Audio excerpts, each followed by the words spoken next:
Tervist, minu nimi on MC Oll ja me oleme praegu Rääma kooli staadionil, mis asub Raba tänava ääres.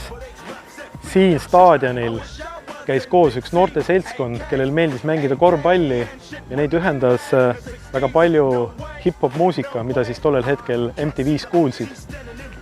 Ja see noorteorganisatsioon või see kamp, kes siin koos käis, lisaks korvpallile oli neil ka suurem ambitsioon lasta seda muusikat ka teistele inimestele, kes võiksid harmastada hip-hop muusikat. Ja seda platsi võib nimetada, et see on Taraba Moobi sünnikoht, kus sündis selle Taraba Moobi nimi.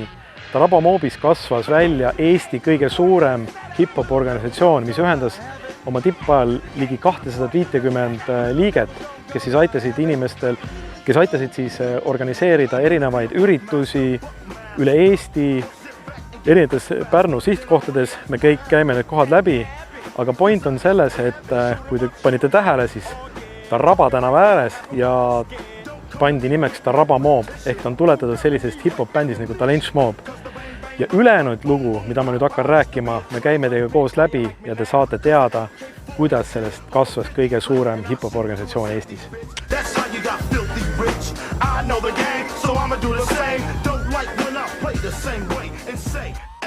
Freedom got an AK.